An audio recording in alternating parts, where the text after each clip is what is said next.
Ada kisah-kisah yang tidak dimulai dengan pedang terhunus atau perang besar, melainkan dengan sebuah tangan kecil yang mencengkram tumit. Di sebuah kemah sederhana di tanah Kanaan, angin sore berembus pelan membawa debu padang pasir. Matahari hampir tenggelam ketika Ribka, istri Ishak, terbaring lemah setelah berjam-jam menahan sakit yang luar biasa. Kehamilannya tidak seperti yang pernah ia bayangkan. Bukan sekedar berat, tetapi penuh pergulatan, seakan dua kekuatan saling bertabrakan di dalam rahimnya. Setiap gerakan di perutnya terasa seperti pertempuran kecil. Ribka sering terbangun di malam hari, menggenggam perutnya sambil bertanya dalam hati, "Apa yang sedang terjadi di dalam diriku?" Ini bukan sekedar ketidaknyamanan seorang ibu hamil. Ada sesuatu yang lebih dalam, lebih misterius, lebih berat dari sekedar rasa sakit fisik. Akhirnya Ribka tidak tahan lagi. Ia datang kepada Tuhan, berseru bukan dengan kata-kata indah, melainkan dengan kegelisahan yang jujur. "Jika memang demikian keadaanku," keluhnya, "mengapa aku harus mengalaminya?" Dan Tuhan menjawab. Jawaban itu bukan tentang kehamilan biasa, melainkan tentang takdir dua bangsa. Dua bangsa ada dalam kandunganmu. Dua suku bangsa akan terpencar dari dalam rahimmu. Bangsa yang satu akan lebih kuat dari yang lain, dan yang tua akan menjadi hamba yang muda. Kata-kata itu menggantung di udara, berat dan penuh misteri. Ribka mungkin tidak sepenuhnya memahami artinya, tetapi satu hal jelas, anak-anak yang akan lahir ini bukan anak biasa. Hari kelahiran pun tiba. Jeritan Ribka memecah keheningan padang gurun. Ishak berdiri cemas di luar kemah. Tangannya gemetar, jantungnya berdegup lebih cepat dari langkah waktu. Akhirnya terdengar tangisan pertama, kuat, lantang, seolah menantang dunia sejak detik awal. Bayi pertama keluar dengan tubuh kemerahan dan berbulu lebat. "Mari kita sebut dia Esau," kata Ishak. Pemburu, lelaki padang, anak sulung. Namun belum sempat keheningan kembali tenang, sesuatu yang aneh terjadi. Dari rahim yang sama, muncul tangan kecil lain, mencengkram tumit Esau dengan kuat, seakan menolak untuk tertinggal. Bayi kedua lahir bukan dengan teriakan yang sama, tetapi dengan sebuah tindakan simbolis. Ia memegang tumit kakaknya. Maka mereka menamainya Yakub, yang memegang tumit, yang ingin menyusul, yang berusaha mendahului.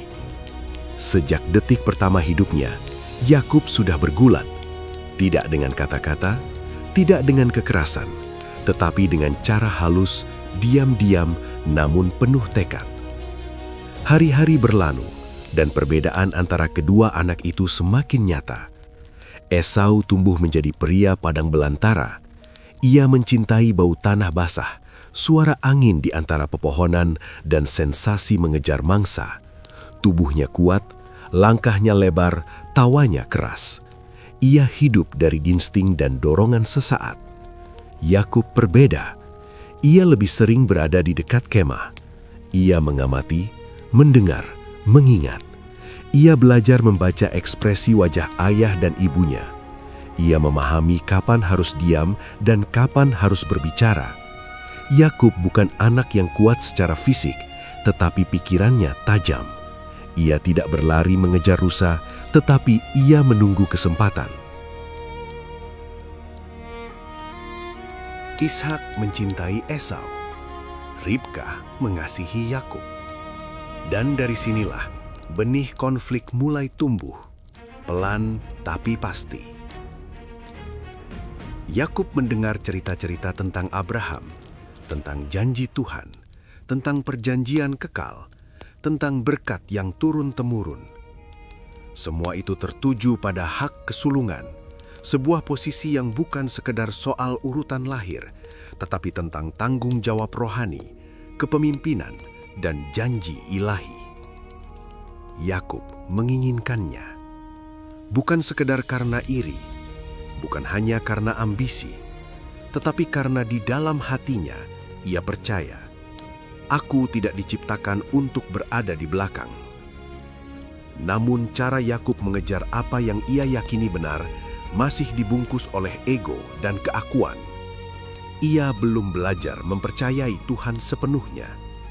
Ia masih percaya bahwa takdir harus direbut, bukan diterima. Hari demi hari, Yakub hidup dengan bayangan tumit yang pernah ia pegang saat lahir. Seakan sejak awal ia berkata kepada dunia, "Aku tidak mau berada di urutan kedua." Namun Tuhan yang melihat akhir dari permulaan sedang menulis cerita yang jauh lebih besar.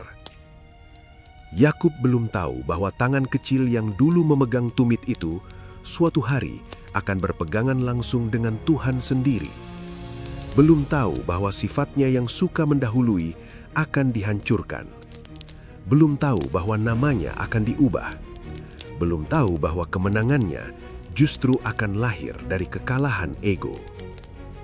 Untuk saat ini, ia masih Yakub, anak kedua, pemegang tumit, seorang yang ingin mendahului takdir dengan caranya sendiri.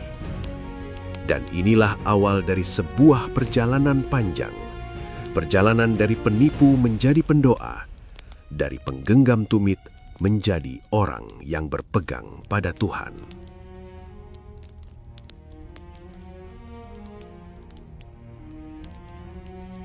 Matahari siang menggantung tepat di atas padang gurun, membakar tanah hingga berkilau seperti bara. Udara panas membuat napas terasa berat, dan setiap langkah di antara batu-batu kering menguras tenaga.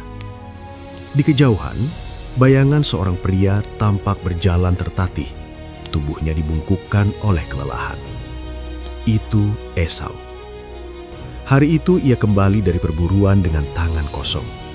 Sejak pagi ia mengejar jejak rusa yang licin, menyusuri lembah dan bukit, namun keberuntungan tidak berpihak padanya. Panahnya meleset, binatang buruannya lolos, dan kini yang tersisa hanyalah rasa lapar yang mencengkram perutnya seperti cakar besi. Setiap langkah terasa lebih berat dari langkah sebelumnya. Kepalanya pening, penglihatannya berkunang-kunang, bau keringat dan debu menempel di tubuhnya. Di dalam pikirannya hanya ada satu kebutuhan, makan sekarang juga. Saat ia mendekati perkemahan, hidungnya menangkap aroma yang kuat dan menggoda. Bau rebusan yang hangat, pekat dan mengenyangkan. Bau kacang merah yang dimasak perlahan dengan rempah-rempah. Bau yang bagi orang lapar seperti Esau bukan sekedar makanan, melainkan keselamatan. Di dekat api unggun, Yakub duduk tenang. Tangannya mengaduk panci besar dengan sendok kayu. Wajahnya tidak terburu-buru. Api menyala stabil, seperti denyut jantung yang teratur. Yakub tidak kelelahan, tidak berkeringat. Ia berada di wilayah yang ia kuasai, menunggu, mengamati, dan membaca situasi. Ia melihat Esau datang dari kejauhan. Ia melihat cara kakaknya berjalan. Ia melihat pundak yang jatuh. Ia melihat mata yang sayu dan langkah yang goyah. Dan Yakub mengerti satu hal. Inilah momen.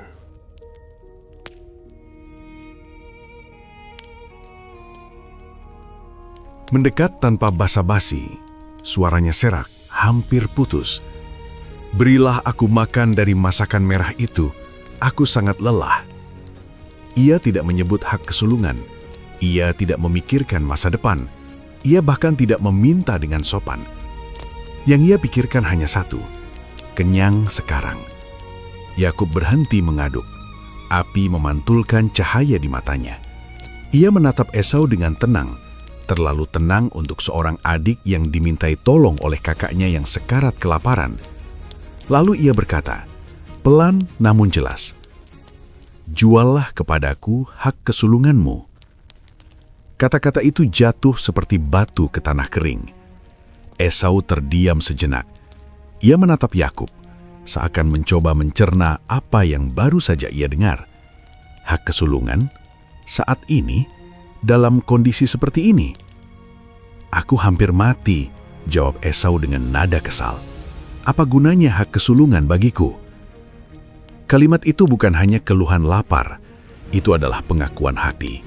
Bagi Esau, hal rohani selalu kalah oleh kebutuhan jasmani. Janji Tuhan, tanggung jawab sebagai anak sulung, warisan iman, semua itu terasa abstrak dan jauh dibanding rasa lapar yang nyata dan menyiksa.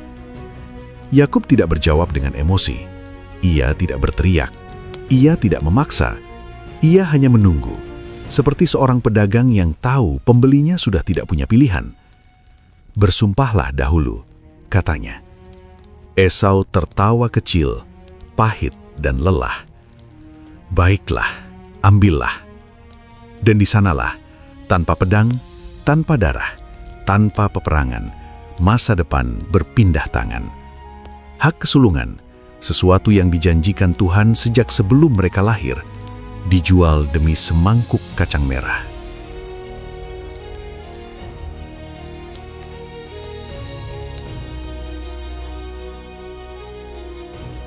Yakub memberikan roti dan rebusan itu kepada Esau. Esau makan dengan lahap. Tidak ada rasa syukur. Tidak ada penyesalan. Setelah kenyang, ia bangkit dan pergi, seolah tidak ada sesuatu yang penting baru saja terjadi. Namun, Yakub tetap duduk di sana. Api masih menyala, panci masih hangat, dan di dalam hatinya ada campuran perasaan yang rumit. Ia mendapatkan apa yang ia inginkan, tetapi dengan cara yang licik. Yakub percaya pada hal rohani. Ia menghargai berkat Tuhan. Ia menginginkan janji itu. Tetapi caranya mengejar janji itu masih dibungkus oleh kepercayaan pada akalnya sendiri, bukan pada waktu dan cara Tuhan. Ia tidak menunggu Tuhan bekerja. Ia mempercepat rencana Tuhan. Dan itulah ironi besar dalam kisah ini. Esau menjual masa depan karena lapar. Yakub merebut masa depan karena tidak sabar. Dua kesalahan yang berbeda, tetapi sama-sama lahir dari manusia yang belum sepenuhnya mempercayai Tuhan. Malam itu, mungkin Yakub tidur dengan perasaan puas. Hak kesulungan kini berada di tangannya. Namun ia belum menyadari bahwa berkat Tuhan bukan sekedar status yang bisa dipindahkan lewat sumpah. Berkat sejati akan menuntut perubahan hati, dan Yakub belum sampai ke sana. Di sisi lain, Esau tidak langsung menyesal. Ia tidak menangis. Ia tidak mencari Yakub kembali. Ia melanjutkan hidupnya seperti biasa. Tetapi Alkitab mencatat sesuatu yang tajam dan menusuk. Esau meremehkan hak kesulungannya. Ini bukan soal kacang merah. Ini soal nilai. Dan disinilah cermin itu menghadap kepada kita. Berapa kali manusia hari ini melakukan hal yang sama? Menukar panggilan Tuhan dengan kenyamanan sesaat. Menjual integritas demi keuntungan cepat, mengorbankan masa depan rohani demi kepuasan instan. Yakub dan Esau bukan sekedar tokoh kuno, mereka adalah potret hati manusia. Yakub belum menang, Esau belum kalah sepenuhnya. Kisah mereka baru saja dimulai, dan Tuhan dengan kesabaran yang panjang, masih akan membentuk Yakub, bukan melalui kemenangan licik, tetapi melalui kehancuran ego yang panjang dan menyakitkan. Semangkuk kacang merah itu mungkin sudah lama dingin, tetapi dampaknya akan bergema sepanjang hidup Yakub. Karena setiap pilihan kecil yang diambil tanpa iman sejati, akan menuntut harga yang besar di kemudian hari.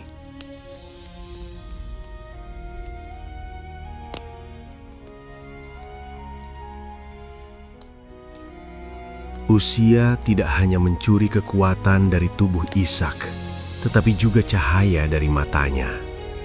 Hari-hari tuanya dipenuhi bayangan samar, suara-suara yang terdengar lebih jelas daripada bentuk, dan kenangan masa lalu yang berulang seperti gema di lorong sunyi.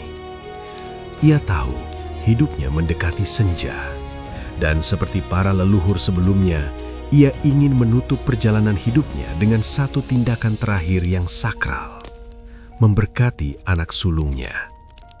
Berkat itu bukan sekadar doa, itu adalah pemindahan warisan rohani, penerusan janji Tuhan dari generasi ke generasi.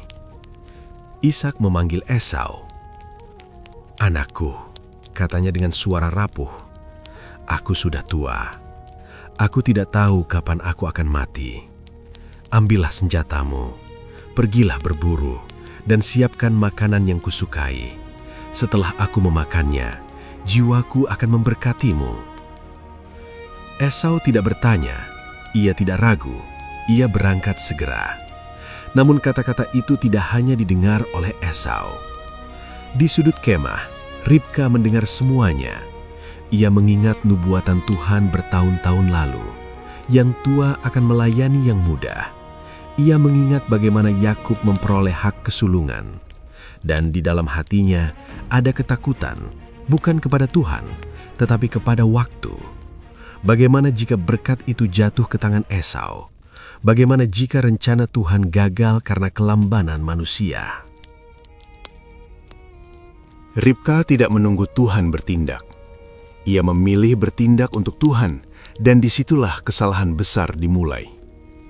Ia memanggil Yakub. "Dengarkan aku baik-baik," katanya dengan suara tegang namun penuh tekad. "Ayahmu hendak memberkati Esau.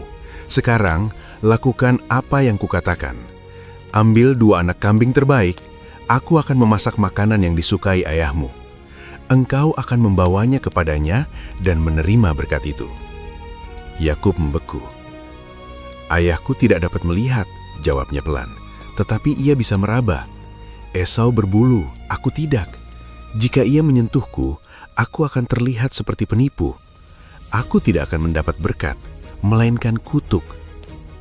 Kata penipu itu menggantung di udara. Ironis, karena di dalam hatinya, Yakub tahu, itulah dirinya. Namun Ribka tidak goyah.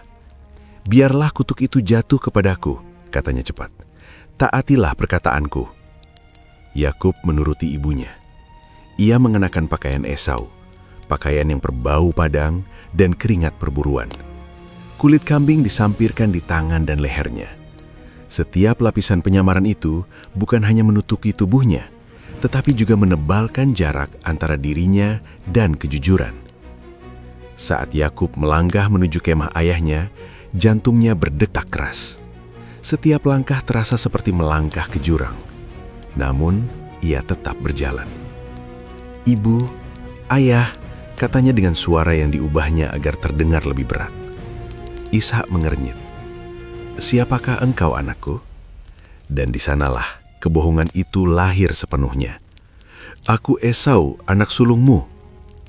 Kata-kata itu keluar dari mulut Yakub dan tidak bisa ditarik kembali. Ishak ragu. "Bagaimana engkau begitu cepat mendapatkannya?" Yakub menjawab tanpa berpikir panjang. "Tuhan Allahmu membuatnya berhasil bagiku." Ia membawa nama Tuhan ke dalam kebohongannya.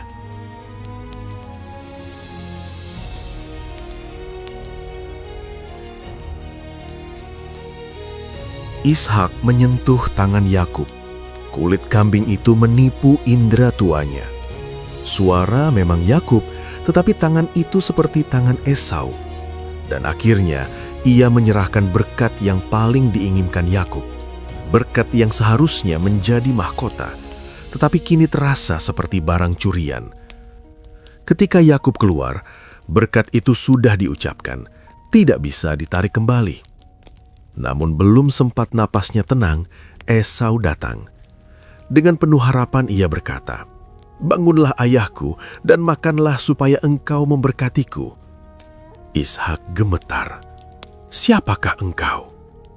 "Aku Esau, anak sulungmu." Keheningan memecah kemah itu. Lalu jeritan.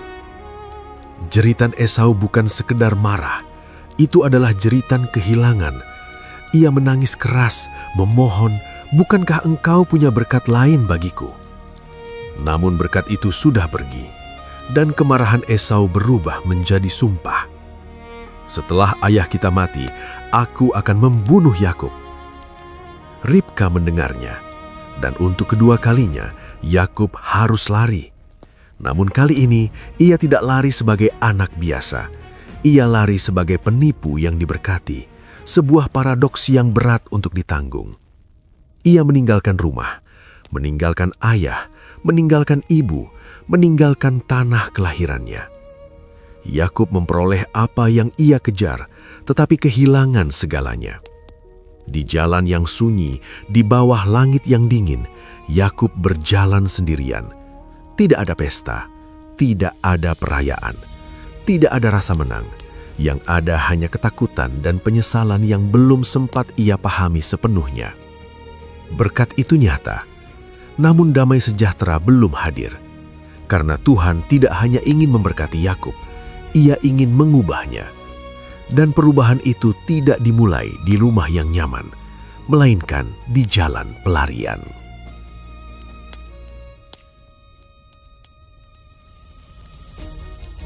Malam turun perlahan, seperti tirai gelap yang menutup panggung dunia. Jalan yang dilalui Yakub semakin sepi. Tidak ada api unggun, tidak ada suara keluarga, tidak ada jaminan keselamatan. Yang tersisa hanyalah debu di telapak kaki, dingin yang merayap, dan pikiran yang berputar tanpa henti. Ia sendirian. Untuk pertama kalinya sejak meninggalkan rumah, Yakub benar-benar merasakan arti kesendirian. Bukan kesepian yang romantis, melainkan kesepian yang telanjang, tanpa perlindungan, tanpa rencana, tanpa kendali. Berkat yang ia peroleh terasa berat, seperti mahkota yang dipasang pada kepala seorang buronan. Ia berhenti ketika gelap semakin pekat. Tidak ada kemah, tidak ada pohon rindang, hanya tanah keras dan batu-batu yang dingin. Yakub memilih satu batu yang cukup besar, meletakkannya di bawah kepalanya dan berbaring. Batu itu tidak empuk, tidak nyaman, namun Yakub terlalu lelah untuk mengeluh. Langit di atasnya terbentang luas, bertabur bintang. Ia menatapnya lama, seakan mencari jawaban di antara cahaya-cahaya kecil itu. Namun yang ia temukan hanyalah pertanyaan, "Kemana aku pergi? Apa yang akan terjadi padaku? Apakah Tuhan benar-benar menyertaiku, atau aku telah merusak segalanya?" Malam itu, Yakub tertidur dengan pikiran yang lelah dan hati yang gelisah. Dan di sanalah, di antara sadar dan tidak sadar, Tuhan datang menghampirinya. Yakub bermimpi. Dalam mimpinya, ia melihat sesuatu yang tidak pernah ia lihat sebelumnya. Sebuah tangga besar berdiri tegak di atas bumi, ujungnya menjulang hingga ke langit. Tangga itu bukan sekedar alat, ia seperti jembatan antara dua dunia. Dan di atasnya, malaikat-malaikat Allah naik dan turun, bergerak dengan tertib, seakan dunia yang kelihatan dan yang tak kelihatan sedang berhubungan erat. Yakub tertegun. Ia merasa kecil, nyaris tak berarti berdiri di bawah struktur ilahi yang begitu megah. Namun yang membuat mimpinya semakin mengguncangkan bukanlah tangga itu, melainkan pribadi yang berdiri di atasnya. Tuhan.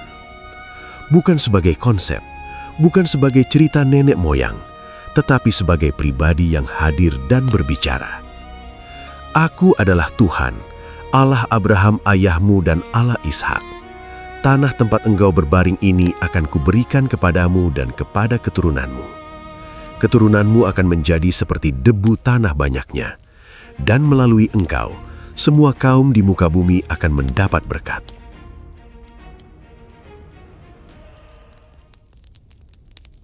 Yakub mendengar janji itu, janji yang pernah ia kejar dengan tipu daya, kini diucapkan langsung oleh Tuhan kepadanya, tanpa syarat, tanpa tuntutan, tanpa sindiran. Lalu Tuhan melanjutkan dengan kata-kata yang menusuk jauh ke dalam hati Yakub. Sesungguhnya aku menyertai engkau dan akan melindungi engkau kemanapun engkau pergi. Aku tidak akan meninggalkan engkau. Itu bukan teguran, bukan hukuman. Itu adalah anugerah. Yakub si pelarian, Yakub si penipu, Yakub yang tidur berbantalkan batu. Tuhan tidak menunggunya menjadi benar dulu untuk datang. Tuhan datang saat Yakub paling rapuh. Ketika Yakub terbangun, keringat dingin membasahi tubuhnya. Jantungnya berdegup keras. Ia menatap sekeliling. Batu yang sama, tanah yang sama, malam yang sama. Namun semuanya terasa berbeda. Sesungguhnya Tuhan ada di tempat ini, gumamnya, dan aku tidak mengetahuinya. Untuk pertama kalinya, Yakub merasakan takut yang kudus, bukan takut akan hukuman, melainkan kagum yang mengguncangkan. Ia menyadari bahwa tanah keras yang ia injak bukan sekedar tempat singgah, itu adalah tempat perjumpaan. Ia menamai tempat itu Betel, rumah Allah. Yakub mengambil batu yang ia gunakan sebagai bantal.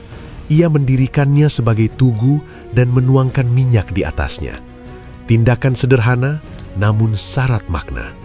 Batu yang keras yang menjadi saksi ketidaknyamanannya kini menjadi simbol perjumpaan ilahi. Lalu Yakub bernazar, "Jika Tuhan menyertai aku, melindungi aku, memberi aku makanan dan pakaian, dan membawa aku kembali dengan selamat, maka Tuhan akan menjadi Allahku." Itu bukan nazar yang sempurna. Masih ada jika, masih ada tawar-menawar. Yakub belum sepenuhnya berubah.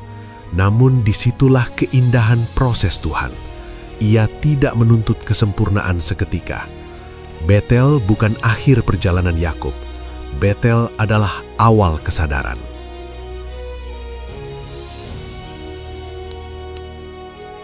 Yakub melanjutkan perjalanannya ke Haran.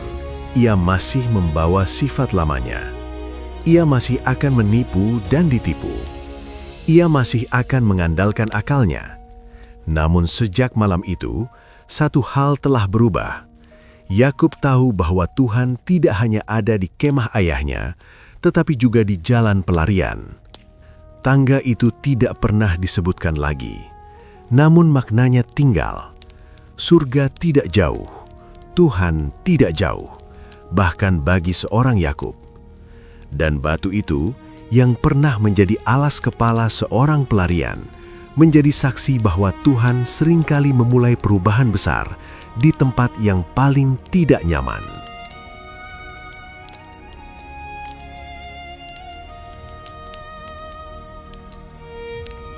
Perjalanan Yakub ke Haran tidak singkat.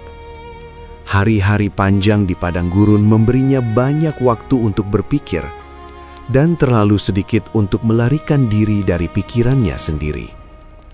Setiap langkah menjauhkannya dari rumah, tetapi justru mendekatkannya pada kenyataan tentang dirinya. Ia tiba di Haran bukan sebagai pahlawan, bukan sebagai pewaris terhormat, melainkan sebagai orang asing yang bergantung pada belas kasihan keluarga jauh. Di sanalah ia bertemu Laban, paman yang ramah di permukaan namun tajam dalam perhitungan. Sambutan Laban hangat, senyumnya lebar, pelukannya akrab. Yakub merasa aman, atau setidaknya merasa berada di lingkungan yang dikenalnya. Ia belum tahu bahwa di rumah inilah Tuhan akan menggunakan orang yang lebih licik darinya untuk membentuk karakternya. Yakub jatuh cinta. Bukan cinta yang tenang dan dewasa, melainkan cinta yang membakar. Rahel, putri Laban, datang ke sumur dengan domba-dombanya. Saat Yakub melihatnya, sesuatu bergetar di dalam hatinya. Ia menggulingkan batu penutup sumur sendirian, sebuah kekuatan yang lahir dari gairah. Dan ketika Rahel menangis karena mendengar Yakub adalah keluarga mereka, Yakub tahu inilah perempuan yang ingin ia perjuangkan. Aku akan bekerja 7 tahun untuk Rahel, katanya kepada Laban. 7 tahun. Bagi Yakub, waktu itu terasa singkat. Hari-hari kerjanya berlalu seperti mimpi. Matahari terik, malam dingin, upah minim, semua terasa ringan karena cinta menjadi bahan bakarnya. Yakub bekerja dengan tekun. Ia menggembalakan domba, ia menjaga ternak, ia setia. Dan ketika hari pernikahan tiba, Yakub penuh harapan. Namun, malam itu gelap. Upacara berlangsung, anggur mengalir, musik dan tertawa memenuhi udara. Wajah Rahel terhujung di balik cadar. Yakub tidak mencurigai apapun hingga pagi datang.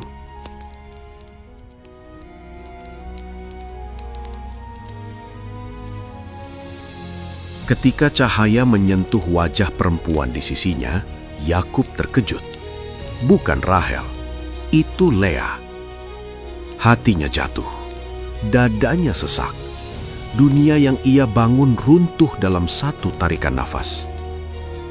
Yakub berlari menemui Laban. "Apa yang kau perbuat kepadaku?" serunya. "Bukankah aku bekerja untuk Rahel?" Laban menjawab tenang, hampir dingin. "Di tempat kami, yang muda tidak didahulukan dari yang tua." Kata-kata itu seperti cermin. Yakub yang dahulu merebut posisi kakaknya, kini merasakan pahitnya didahului secara paksa. Ia, si penipu, kini ditipu. Namun Yakub tidak pergi. Ia tidak melawan. Ia menundukkan kepala dan menerima syarat baru. 7 tahun lagi untuk Rahel. 14 tahun. Waktu berlalu. Yakub bekerja bukan lagi dengan api cinta, tetapi dengan ketahanan. Ia mulai memahami arti menunggu, arti diperlakukan tidak adil, arti bekerja tanpa kepastian. Laban berkali-kali mengubah upahnya. Kesepakatan demi kesepakatan dilanggar. Yakub belajar hidup dengan ketidakpastian yang ia ciptakan sendiri di masa lalu. Keluarga Yakub bertambah. Anak-anak lahir dari Lea, dari Rahel, dari para hamba. Setiap tangisan bayi adalah pengingat bahwa hidup terus berjalan, meski hati Yakub sering lelah. Ia kini bukan lagi pemuda pelarian, melainkan kepala keluarga dengan tanggung jawab besar. Dan di tengah semua itu, Tuhan tetap bekerja. Yakub mulai melihat bahwa keberhasilannya bukan karena kecerdikannya semata. Ternaknya bertambah, kekayaannya meningkat. Meski Laban mencoba mengambil keuntungan, Tuhan membalikkan keadaan. Yakub belajar perlahan dan menyakitkan bahwa berkat sejati tidak bisa dicuri, tetapi diberikan. 20 tahun. 20 tahun Yakub hidup di bawah bayang-bayang orang lain. 20 tahun bekerja keras. 20 tahun ditantang untuk melepaskan kendali. Tuhan sedang membongkar Yakub lapisan demi lapisan. Hingga suatu hari Tuhan berbicara kembali. "Pulanglah." Kata itu sederhana tetapi berat. Pulang berarti menghadapi Esau. Pulang berarti menghadapi masa lalu. Pulang berarti tidak bisa bersembunyi lagi.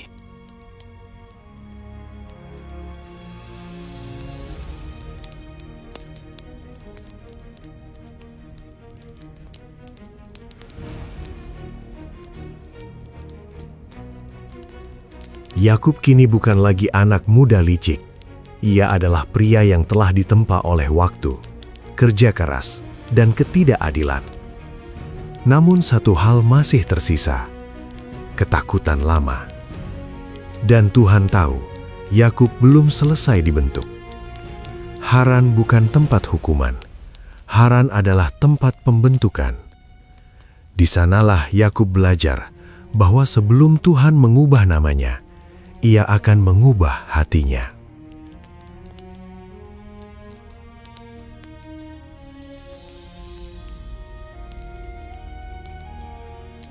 Perintah itu terdengar sederhana, tetapi mengguncang seluruh hidup Yakub. Pulanglah. Tidak ada penjelasan panjang, tidak ada jaminan detail. Hanya satu arah yang jelas, kembali ke tanah kelahiran, kembali ke tempat di mana dosa-dosa lamanya masih menunggu. Yakub berdiri lama setelah mendengar suara Tuhan. Angin gurun berembus pelan, menggoyangkan kemah-kemah kecil yang telah menjadi rumahnya selama 20 tahun. Anak-anaknya bermain tidak jauh darinya.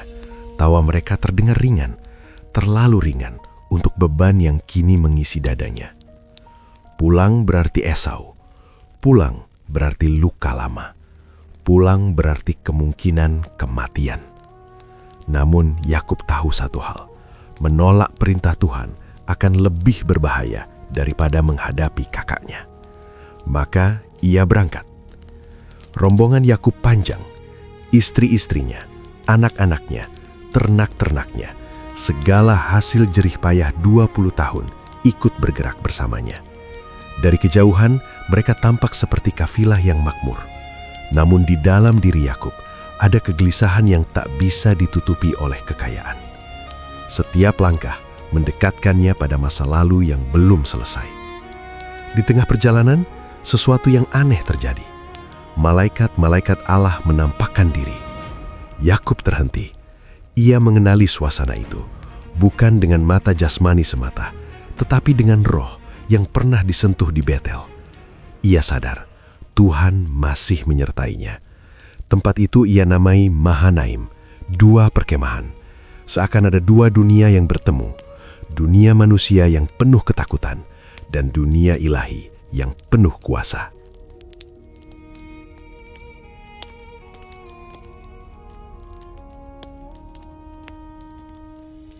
Namun bahkan kehadiran malaikat tidak serta-merta mengusir kecemasan Yakub.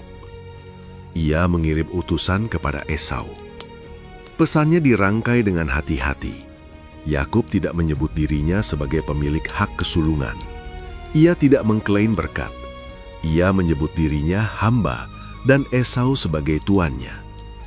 Kata-kata itu adalah upaya merendahkan diri atau mungkin strategi bertahan hidup. Hari berlalu dengan lambat hingga para utusan itu kembali. Wajah mereka tegang. "Kami bertemu Esau," kata mereka, "dan ia datang menemui engkau dengan 400 orang. 400, bukan 10, bukan 20, 400. Bukan rombongan kecil, itu jumlah pasukan. Jumlah yang cukup untuk membantai sebuah keluarga besar." Kata-kata itu menghantam Yakub seperti badai. Takutlah Yakub dengan sangat. Semua pelajaran iman, semua pengalaman 20 tahun seolah runtuh dalam satu kabar. Ketakutan lama bangkit kembali. Yakub kembali menjadi Yakub yang lama, si penyusun strategi, si pengandalan akal. Ia membagi rombongan menjadi dua. Jika Esau menyerang yang satu, yang lain masih bisa selamat. Itu rencana logis, masuk akal, manusiawi. Namun itu juga bukti bahwa ketakutan masih memimpin keputusan Yakub.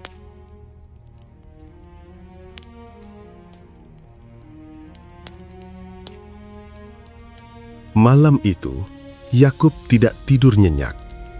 Ia mondar-mandir di antara kemah-kemah. Anak-anaknya terlelap. Tidak tahu bahwa ayah mereka sedang berperang dengan pikirannya sendiri. Wajah Rahel tampak damai dalam tidur. Lea berbaring dengan tenang.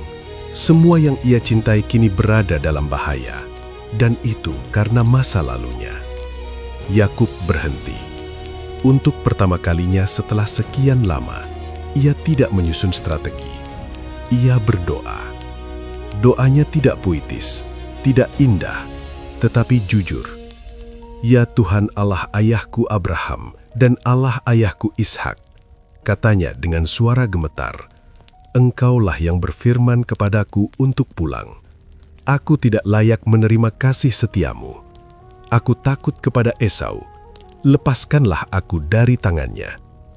Ini bukan doa orang sombong. Ini doa orang yang kehabisan pegangan.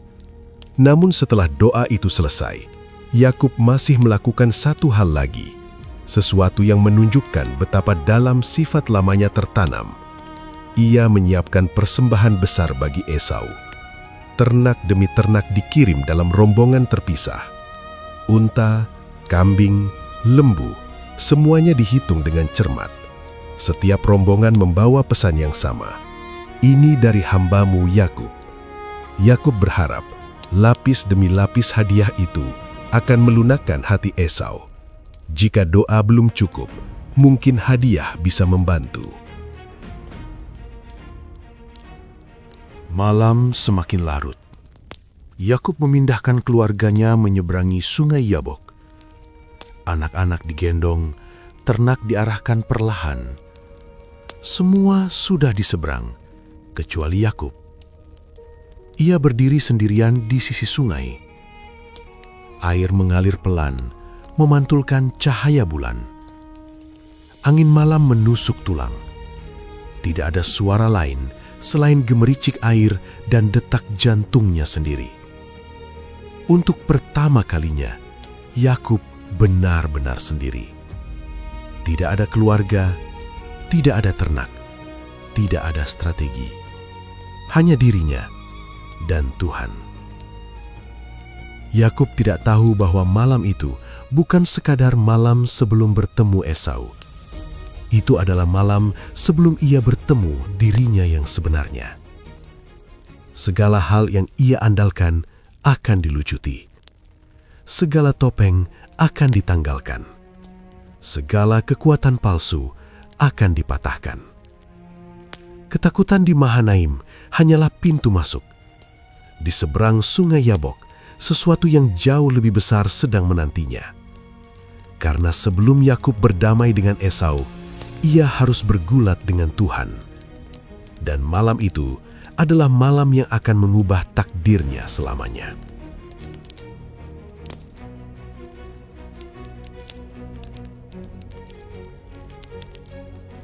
Malam itu sunyi dengan cara yang menakutkan. Tidak ada tawa anak-anak, tidak ada suara domba, tidak ada langkah kaki pengawal. Yakub benar-benar sendirian.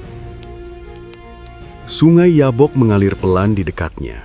Airnya berkilau diterpa cahaya bulan. Arusnya tidak deras, tetapi cukup dalam untuk mengingatkan bahwa hidup Yakub kini berada di antara dua sisi. Di belakang ada masa lalu yang penuh tipu daya, di depan ada Esau, dan mungkin kematian. Yakub berdiri lama di tepi sungai. Angin malam menyentuh wajahnya, dingin dan jujur. Tidak ada lagi yang bisa ia atur. Semua rencana sudah ia lakukan. Semua strategi sudah ia susun. Semua persembahan sudah ia kirim. Dan kini, tidak ada lagi yang tersisa selain dirinya sendiri. Di sanalah, di tempat paling sunyi dalam hidupnya, Yakub akhirnya berhenti berlari. Tidak ke Haran, tidak ke Betel, tidak ke kemah ayahnya, tidak ke rencana-rencana cerdiknya. Ia berhenti di hadapan Tuhan. Dan tanpa peringatan, tanpa suara dari langit, tanpa gemuruh petir, seseorang menyerangnya. Bukan bandit, bukan utusan Esau, bukan binatang liar. Seorang pria. Bayangan itu datang cepat. Tangan-tangan kuat mencengkram tubuh Yakub. Tanpa kata, tanpa ancaman, tanpa penjelasan, hanya pergulatan. Yakub terkejut, tetapi refleksnya bekerja. Ia melawan. Bertahun-tahun bekerja sebagai gembala, bertahun-tahun bertahan hidup, membuat tubuhnya tangguh. Ia mencengkram balik, menjatuhkan lawannya ke tanah. Debu berterbangan, napas terengah. Mereka bergulat. Tubuh bertemu tubuh, otot melawan otot, keringat bercampur debu dan darah. Tidak ada pedang, tidak ada senjata, hanya dua sosok dalam kegelapan.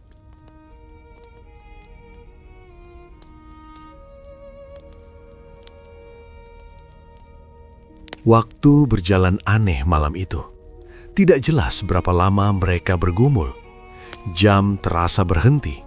Yang ada hanya tarikan nafas, gemeretak tulang, dan tekad yang menolak menyerah. Yakub tidak tahu siapa lawannya, tetapi ia tahu satu hal: ia tidak boleh kalah. Sepanjang hidupnya, Yakub selalu menang dengan cara halus, dengan akal, dengan tipu daya, dengan membaca situasi. Tetapi malam itu, semua itu tidak berguna. Yang tersisa hanya dirinya yang telanjang di hadapan kekuatan yang tidak bisa ia taklukkan. Dan perlahan, Yakub mulai menyadari sesuatu yang menggetarkan hatinya. Ini bukan manusia biasa. Gerakan lawannya terlalu presisi. Kekuatannya tidak berkurang. Nafasnya tidak terengah seperti Yakub. Dan ketika Yakub mulai goyah, lawannya hanya menyentuh sendi pangkal pahanya. Sentuhan itu singkat, tidak keras, tidak dramatis. Namun dalam sekejap, rasa sakit yang luar biasa menjalar ke seluruh tubuh Yakub. Kakinya terpelecok, tubuhnya ambruk. Kekuatan yang selama ini ia andalkan lenyap seketika. Yakub menjerit. Untuk pertama kalinya dalam hidupnya, ia tidak bisa berdiri dengan kekuatannya sendiri. Lawannya bisa pergi, bisa mengakhiri semuanya, bisa meninggalkannya tergeletak. Namun ia tidak pergi. Langit mulai berubah warna, fajar hampir menyingsing. Dan sosok itu berkata, "Biarkan aku pergi karena fajar telah menyingsing."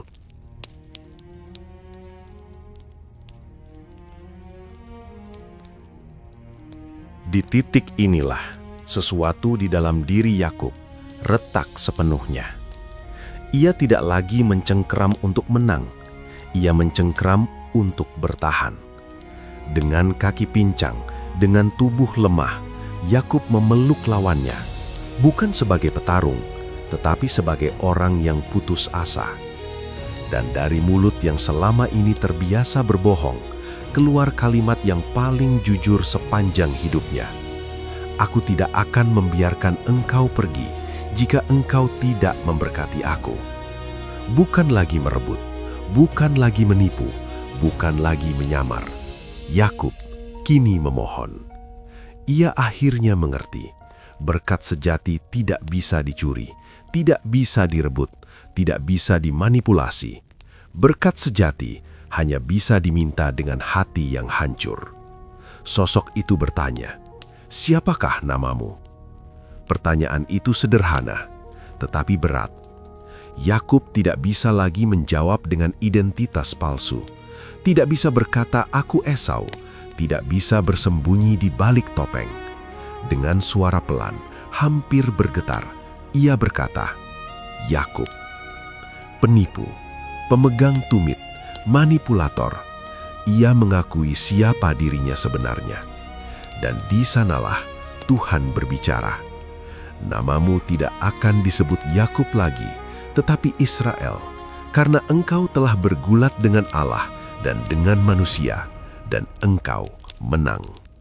Menang, bukan karena Yakub kuat, bukan karena Yakub cerdas, tetapi karena Yakub tidak melepaskan Tuhan. Yakub terdiam. Air mata mengalir di wajahnya. Bukan air mata ketakutan, bukan air mata penyesalan semata. Itu adalah air mata orang yang akhirnya dikenal sepenuhnya oleh Tuhan dan tetap diterima. Yakub bertanya, "Beritahukanlah namamu." Namun jawabannya lembut dan tegas. "Mengapa engkau menanyakan namaku?" Dan ia memberkati Yakub di sana. Ketika sosok itu menghilang, matahari terbit perlahan. Cahaya pertama pagi menyentuh tanah. Yakub berdiri tertatih. Setiap langkah menyakitkan, namun wajahnya berbeda. Ia pincang, tetapi jiwanya tegak. Ia menamai tempat itu Peniel, karena katanya, "Aku telah melihat Allah berhadapan muka, tetapi nyawaku tertolong." Yakub masuk ke fajar sebagai orang yang baru, bukan tanpa luka, bukan tanpa bekas, tetapi tanpa masker. Dan pincangnya itu akan selalu mengingatkannya bahwa kemenangan terbesar dalam hidupnya bukan saat ia mengalahkan orang lain, melainkan saat ia dikalahkan oleh Tuhan.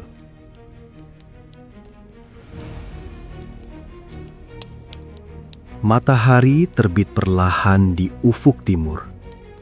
Cahayanya lembut, keemasan, menyentuh tanah yang masih basah oleh embun malam. Burung-burung mulai berkicau, seolah dunia baru saja dibangunkan dari tidur panjang.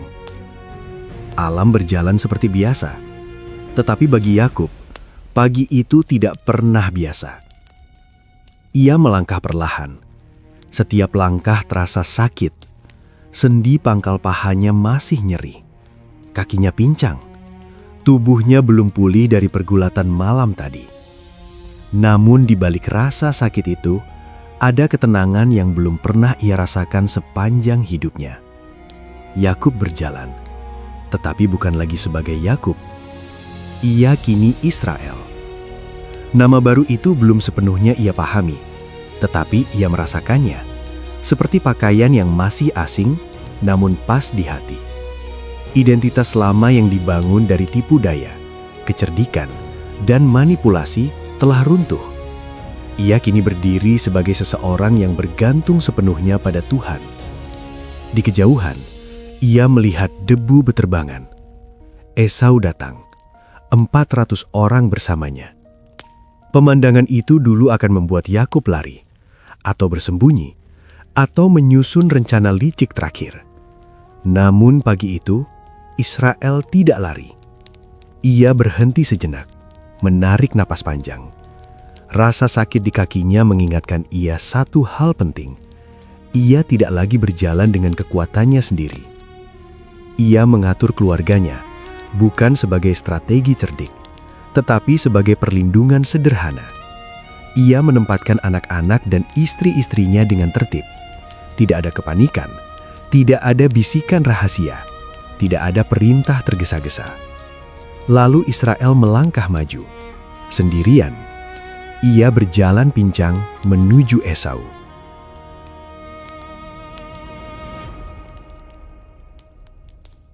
Dan ketika jarak semakin dekat, sesuatu yang tak terduga terjadi di dalam hatinya. Ketakutan yang selama ini mengikatnya pelan-pelan kehilangan cengkeramannya. Bukan karena Esau tampak ramah, tetapi karena Israel telah berdamai dengan kemungkinan terburuk.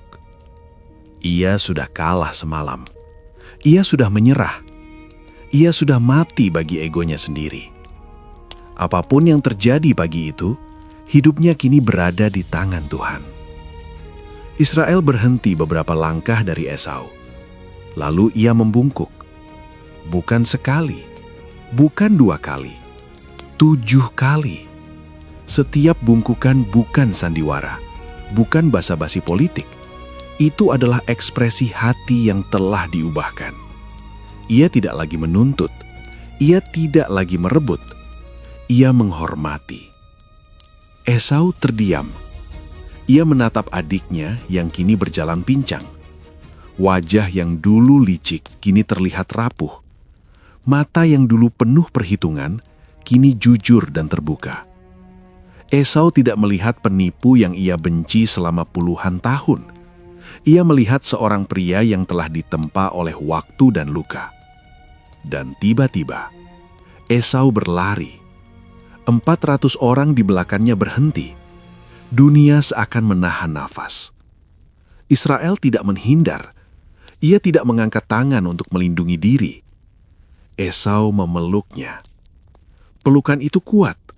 Tangan kasar seorang pemburu menggenggam tubuh adiknya. Air mata jatuh. Bukan 1-2, tetapi banyak. 2 saudara yang terpisah oleh dosa, kebohongan, dan ketakutan akhirnya bertemu kembali. Bukan dengan pedang, melainkan dengan air mata. Israel menangis. Esau menangis. Tidak ada kata yang cukup untuk menggambarkan momen itu. Masa lalu tidak dihapus, luka tidak disangkal, tetapi pengampunan hadir, dan itu cukup. Israel berkata pelan, "Jika aku mendapat perkenanan di matamu, terimalah pemberianku. Karena melihat wajahmu bagiku sama seperti melihat wajah Tuhan." Kata-kata itu lahir dari pengalaman Peniel. Israel tahu bagaimana rasanya berdiri di hadapan Tuhan dengan kaki pincang dan hati hancur. Dan kini, ia melihat bayangan anugerah yang sama di wajah kakaknya. Esau menggeleng. "Aku sudah punya banyak," katanya. Namun Israel bersisir, bukan karena strategi, bukan karena takut, tetapi karena hatinya ingin memberi, bukan mengambil.